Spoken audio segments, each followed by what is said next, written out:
What is up, guys? Alex from ANAK here. Welcome back to another video where I try and help you better understand music from an audio engineering and production perspective. Today, we're going to be doing a review of Zombified by Falling in Reverse. Now, this is a song I already know. This is not a reaction video. This is actually a breakdown of things that I noticed from listening to the song compared to their older stuff that I know. I've been listening to Falling in Reverse for quite a long time, and just some of my thoughts from a production and engineering point of view. First, I'm going to go through my general thoughts, then break down the different elements of the track and the mix and the production. So let's dive into it.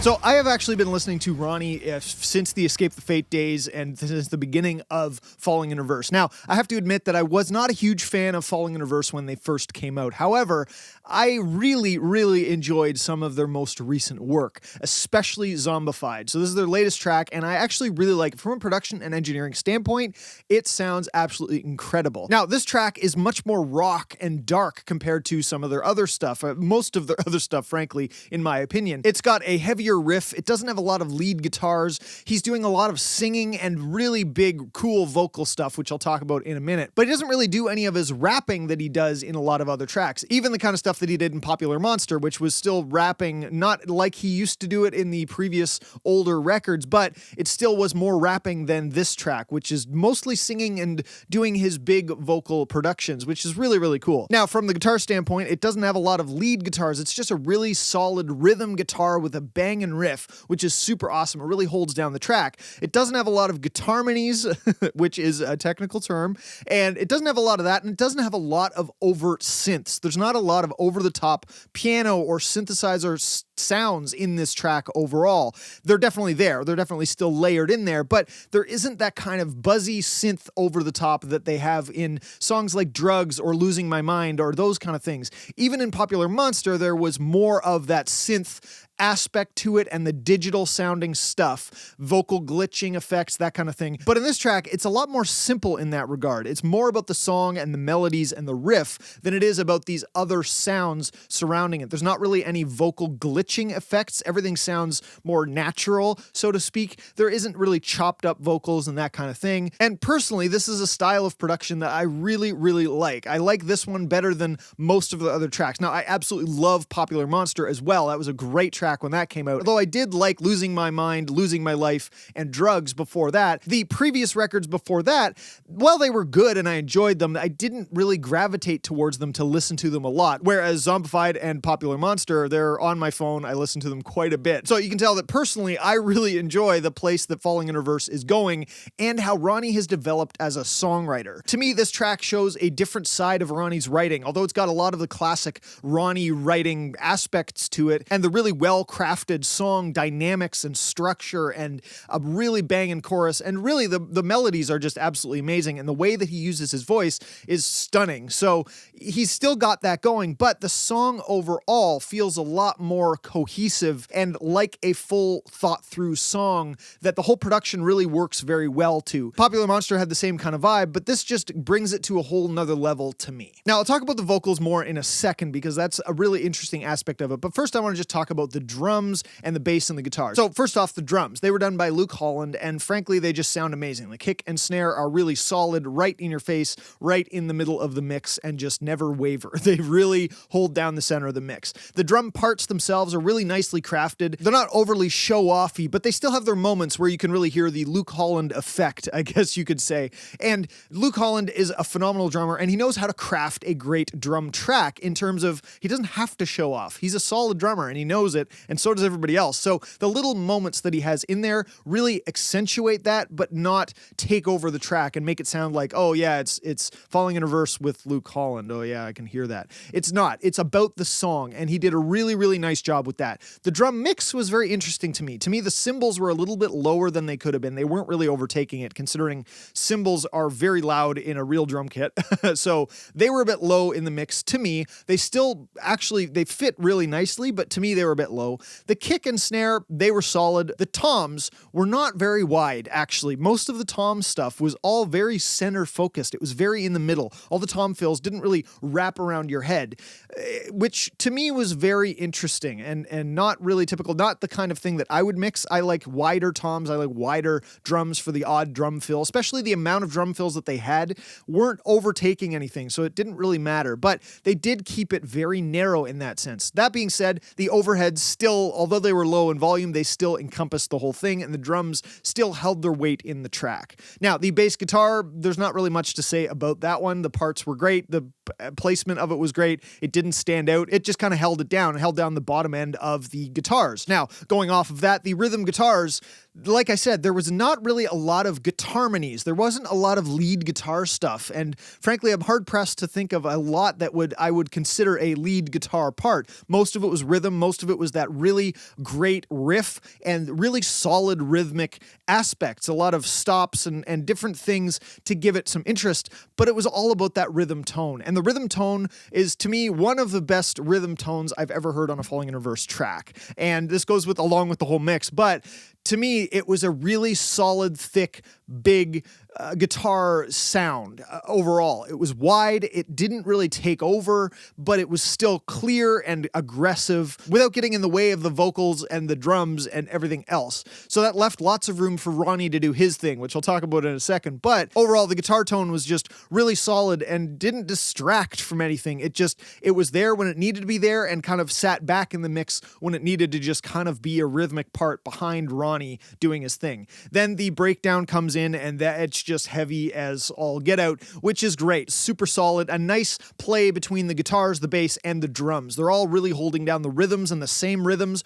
which make everything impact even more, which I really like. They're very good at writing that kind of part. And that's, again, where it shows that Luke Holland just knows this is where I have to match the guitars and this is where I don't have to. He's really good at crafting parts in that capacity. And then the only other instrument is really the synths. Now, there is a choir in there, which might be a real choir. Knowing Falling in Reverse, it could very easily be a real choir, but it had the kind of part that I would consider in the synths category. It added to the chorus, it was layered nicely on top and just lifted different parts, and they used that really, really well. It didn't distract from Ronnie, it wasn't taking away from the lead vocals, and it wasn't there all the time. It really came in to sparkle and shine up certain aspects of it, and right off the hop, they start with that on the big riff, which really... I love how they crafted that. And then it was kind of in there where it needed to be and had a rhythmic element to it, but that fit really nicely with the riff and the guitars underlying that. Now, the synths overall, like I said, they're not as prominent in this as they are in their previous works. I don't know why that is, but they obviously shifted their direction. They wanted to go more subtle with the synths and more big with the rhythm guitars and the rhythm aspect. And frankly, probably just give Ronnie some room to really showcase the vocals because he did a lot of cool vocal stuff in this track. But the synths just kind of add. There's a lot of synth pads that happen, high-end little sparkly synths, I guess you could call them, in the chorus and in different sections to kind of add that part to it. In the breakdown, you have the higher synth that's just kind of, I call it a synth pad on top, high-end. It just gives it that energy. And that's kind of where the synths lived. I'm sure there's some low synths to really impact certain things as well. They're a little more subtle because they just kind of emphasize the guitars and the bass. And I know that from my own productions, I do that a lot to just thicken up the chorus. You don't really hear it, but it's there and you miss it if it's muted. But as a general listener, you can't really pick anything out specifically. And that's kind of the general vibe, frankly, of the synths in this track. Whereas in previous works, Falling in Reverse typically did a lot of these like sawtooth, very obvious synths and kind of almost 80s inspired sounds in some places, but in this place they didn't do a lot of that synth work. They didn't do a lot of that digitally inspired work. Even in the drums, there wasn't a lot of that programmed drums, that drum machine style sound that kind of brings you down to like the hip hop or that kind of vibe. They didn't do a ton of that. They did have it in a couple key spots, like the second half of the second verse, to just bring it up a little bit without it being the full-on drums, but they used it really sparingly and it worked really, really well. But normally they would have that in kind of like the whole verse or the whole... They just did a lot more of that in their previous productions, and it wasn't as obvious in this one. It was definitely more straight up rock metal kind of vibe with the real drums and the big guitars. That was the overall gist of the production. And finally, the vocals. Now, Ronnie does a phenomenal job. We all know how great he is at kind of acting with his voice. He does these like characters and these different parts in his voice. He does different things with his voice. He doesn't just have one sound. He has a lot of different sounds and capabilities within his range and his actual tone of his voice. And they really showcase here to me. There was that kind of talking, yelling, ramp up kind of vibe in the breakdown, which they did the same, pretty much the same kind of thing in Popular Monster. Actually, that breakdown is almost identical to Popular Monster and the same formula as Popular Monster. It grows and then it has a high synth in it, and he does the kind of build with his voice and his performance there, along with the drums and the guitars, and then it just drops and has the big breakdown. So definitely, very, very, very similar to Popular Monster. However, it works. It sounds great. But Ronnie's performance there, he has a lot of different emotion through that section. Through the rest of the track, he does a lot of singing in this track. Like I said, there's not any really rapping parts, but he did a lot with the vocal production as well. This song is not one lead vocal through the whole thing. There's definitely different layers, and frankly, the layering and the way that he built the vocal production on this track could be a whole other video unto itself. So I'm not going to go too deep into it,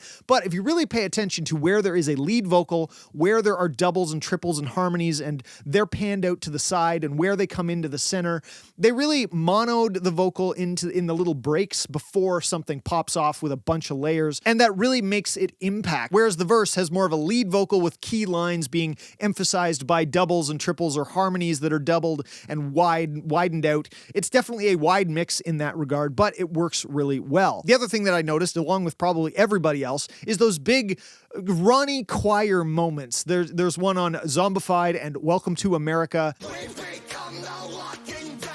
Those parts, frankly, are so amazing. They impact so well, and I love the way that the vocal sounds and the way that he emphasized the rhythmic elements of those lines and how he did that. This is one of the things I really love about Ronnie's vocal performance in general, is that he's really good at the rhythmic elements of the words. He really drives that home, and the way that the vocal is crafted into the track and is part of the track itself in that way and really emphasizes the rhythms that are going on is just it's amazing. It's absolutely amazing. And I don't know what comes first, but it works very well. Those little Ronnie choir moments are also very loud in the mix. They're obviously meant to have a massive impact, and they take over the mix. They're louder than the main vocal when the main vocal's there.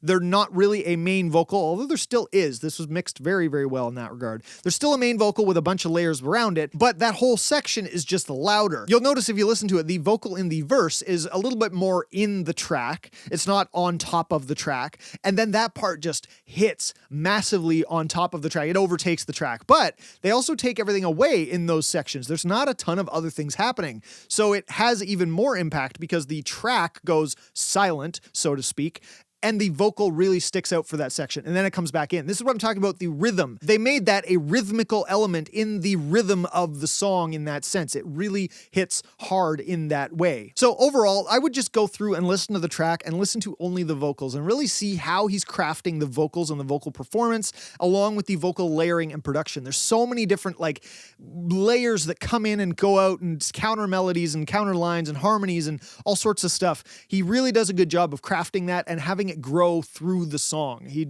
just a master at that. And this song, to me, really showcased that. And honestly, I think he's just become a better singer and producer of the vocals overall. He's always had that kind of vibe, and he always does a lot of vocal production, but this is just next level how he crafted it, and just really, really well done. Now, the one thing I will say, and I put it this far into the video so that I don't get totally ridiculed for it, but I don't love the lyrics themselves. That being said, I love the way that the lyrics are impacting and the way that they sound, but I don't love the lyrics themselves. And this is just a side note. I have a love-hate relationship. I love what the song is talking about. I love the theme of the song, but I don't love the actual lyrics themselves. To me, they just, I don't know, they sound a bit cheesy. They don't come off to me as that great of lyrics. However, I do absolutely love the way that they sound sonically, the way that he's layered them, the way that they rhythmically work in the track. Everything about the way that they sound is good. I just don't overly love the lyrics themselves, which I know is a very odd thing to say, but I just had to say it. That's my one thing that I'm not a big fan of this song. Other than that, it sounds absolutely amazing. So overall, I really like the production and the mix. Now, this was mixed by a guy named Taylor Smith, who did an absolutely amazing job, along with Ronnie. And I think Ronnie has a very heavy hand in the production of these songs, and he's a producer in his own right. So I think it was produced by the two of them, and it's stunning. Tyler also mixed it, and he did a phenomenal job on the mix. I was listening to this, and I did a lot of side-by-side comparisons as I was getting ready for this video of this song compared to other songs in the Falling in Reverse network. And even compared to Popular Monster, this song sounds sonically way better. It's a fuller, thicker, clearer, bigger mix overall. It's just really well balanced. It really has a great impact, and just everything sits exactly how it should, I think. And it's a wider mix. It just feels way better than even Popular Monster and Drugs and all the other ones. They just have this thinner quality to them, especially when you go back to the first Falling in Reverse records. They're thin. The guitar tones are thinner. They're more crunchy. They have a lot more attack. I mean, there's a lot more lead guitar stuff in there as well that just has to be brittle sounding to fit on top of the already very crunchy rhythm guitars. And this mix goes far from that, frankly, where the guitars are just really well rounded, and the guitars are a huge part of this. So, I mean, that frankly makes the mix that much better. But overall, the mix just sounds so good. And the production choices and the dynamics, everything like that is absolutely amazing. So I really think that Falling in Reverse and Ronnie are getting better at their craft. Ronnie is becoming a better producer and a better songwriter overall. And the people that he's working with are just, they have a great team right now. I love this one is a pinnacle of writing in terms of the track for me and the sonics of the track.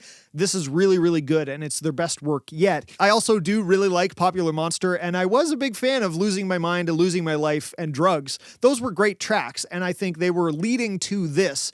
I like where they're going. I can't wait to see where this takes them, because really this is the best sonic sounding track they've put out to date to me. So anyway, let me know your comments down below. Let me know what you think, what you noticed, or if some things that stood out to you in the production, in the mix overall that you really enjoyed. But that is it for this video, guys. Thank you so much for watching. I hope you got something out of this and hear the track in a whole new light. Go listen to it and go compare it to the other ones. And let me know your thoughts in the comments below. I love seeing how many different people hear the same tracks in different ways. So I hope you enjoyed this. I will see you in the next one. Until then, always be creating.